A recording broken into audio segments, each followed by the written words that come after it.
Anong klaseng kaululan ang nagaganap ngayon under the Marcos administration, mga kababayan? Diyos mio. Natatandaan nyo, ang Davao City, ang isa sa pinaka-safest city sa Pilipinas, mga kababayan. Dahil andyan ang mga Duterte. Abay, akalain nyo, dahil safe ang Davao City, pinadalhan ng mga hold-upper, mga kababayan, galing Leyte. Mga hold-upper daw, mga kababayan, na galing Leyte, nag-operate sa Davao City. Tingnan nyo, balita sa Sunstar Davao, suspect sa pag-hold up, mga kababayan, sa Davao City, taga Leyte. At hindi lang basta-bastang mga hold-upper, mga kababayan, na mga bobong hold-upper pa. Makikita nyo mamaya, mga kababayan.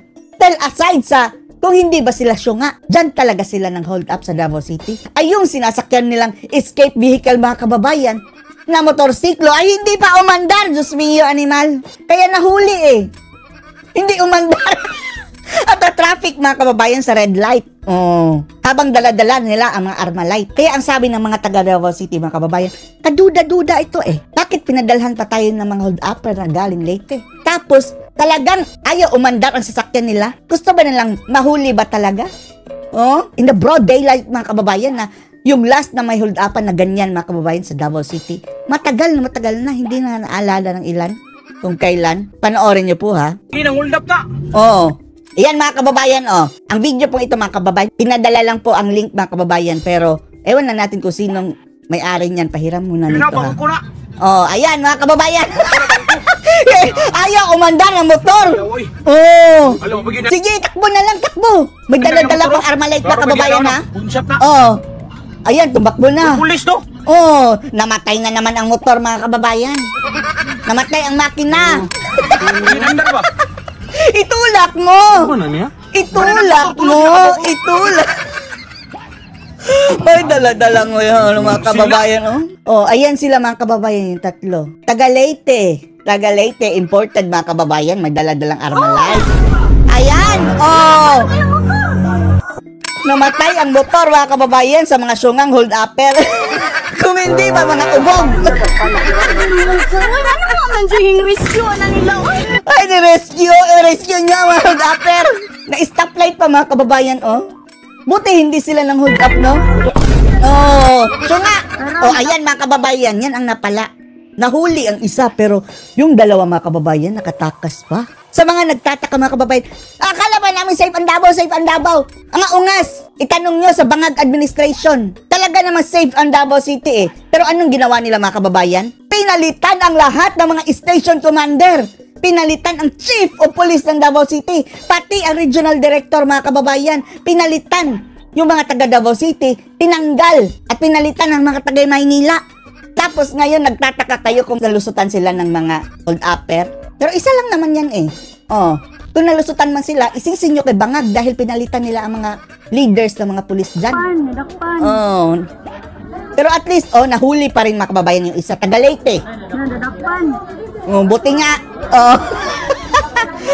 Buti nga. Mga ulol, mga kababayan, ang sabi ng ilan, kaduda-duda. Baka palabas lang yan para masira ang imahe ng Davao City. Pinadalhan ng mga hold-upper dyan, mga kababayan. Ang lakas ng loob, Pula pa ang brief, mga kababayan, para paswerte daw. Ayan, taga Maynila. Basta hindi yan taga Davao City. Ay pinalit na Chief of Police ng Davao City. Anong masabi mo? Situation. Okay. It's a robbery in band. Robbery, na taga Leyte. They use high-powered firearms like M16 and P. High-powered firearms, mga kababayan. Saan galing yan? Di ba usually, issue lang yan sa mga militar police, mga men in uniform? Nagnakaw sila ng high-powered firearms. So we were able to recover one M16 assault rifle and one pistol. I think that's 9mm. And we have arrested one of the suspects. Bakit isa lang? Ang dalawa. Tapos parang pawn shop ata yung mga kababayan, alhasan. Na-recover ba ang mga alahas? Sayang naman. So we are not even sure kung ilan pa yung suspects are reviewing the CCTV.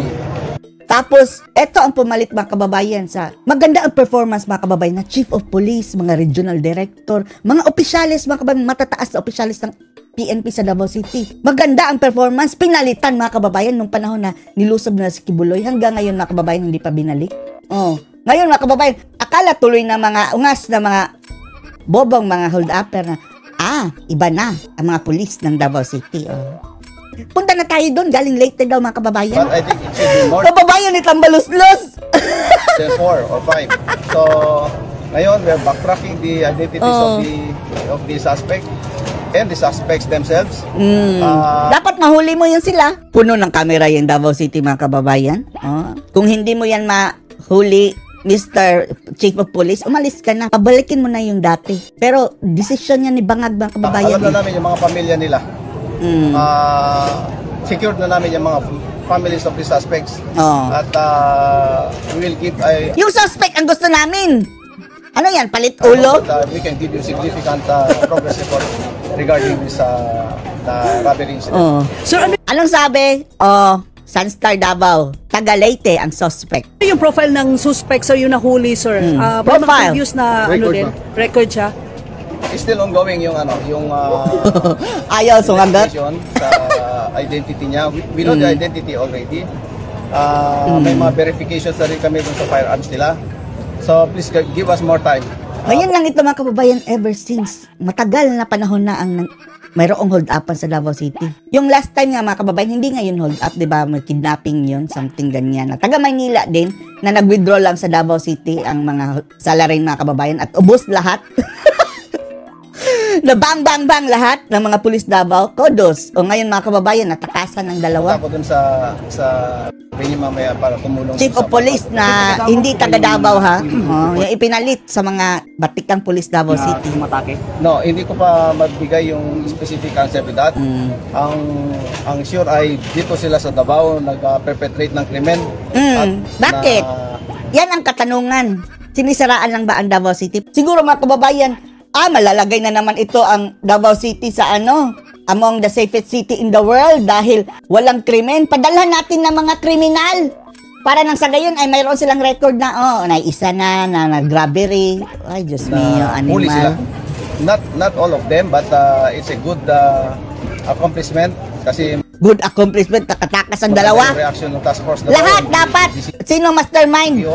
Particularly the station 2 of this city, and I think we will have a good follow-up in this case. So, ongoing yung... Siguraduhin mo lang na hindi makakatakas yung dalawa ha. Kundi, mananawagan ang taga Davao City na lumayas ka na dyan. Hindi ka taga Davao City eh. Nagbe-verify kami sa mga firearms, nagbe-verify kami dun sa mga acquaintances niya. We're doing some technical capabilities that we have. So, I think I can... Sayang mga kababayan, masasali na naman sana ang Davao City in one of the safest cities in the world. Kaso lang, parang may tanim robbery ng mga, ewan lang natin kung sino talagang may utos niyan mga kababayan. Yung mga sindikato siguro ang gustong dungisan ang mga Duterte o ang Davao City. Hindi na yan masasali mga kababayan sa safest city dahil mayroong robbery. give you more reports. Maybe give us more time, like maybe 3 hours more. Dini-reaction sir sa nagsabi na scripted daw. Yan. Sa mga Netizens. I don't dignify such a statement. That's irrelevant now. So hindi din doon yung Cymex, sir? Hindi Cymex So yun? it's not Cymex, this is for real already. Ako to Cymex, nakita mo ba yung yung alahas? It's worth millions. We cannot provide such jewelry with that. Pero careful kayo mga kababayan na magsabing scripted. Dahil pwede kayong kasuhan yan eh. Alam nyo na. Alam nyo na. Tayo, hindi natin sinasabi scripted ha. Yan lang ang ating nababasa sa mga netizens. Dahil delikado, baka madamay tayo. Millions worth. Accounted lahat, sir, yung jewelry na No, wala? ina-account pa. It's the owner who can account if it's complete or not. But suffice to say that we were able to recover a significant amount of the jewelry. So, sir, niyo po sa mga nagbabalak, sir, na gumawa ng same incident? Well, not in Davao. Not in Davao. Oh. That's all I can say. Not in Davao. Sir, possible ba malaking grupo ito? Yes. Mayroon pa yan mga kababayan. Hindi lang 3 yun. Mayroon pa yan. Baka sunod. Tingnan ko ito. Organisado.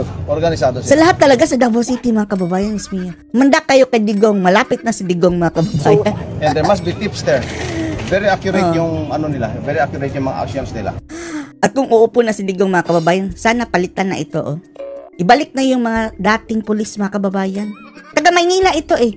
Yung si Tory nga, mga kababayan, nung panahon ni Kibuloy, oh. Yan ang pinalit bilang regional director ng Davao City Animal. Safest city ang Davao City, ha? Pinalitan ang mga tauhan. Anong masasabi niyo dito, mga kababayan, sa mga imported na bandido na pinadala sa Davao City? Post your comments below.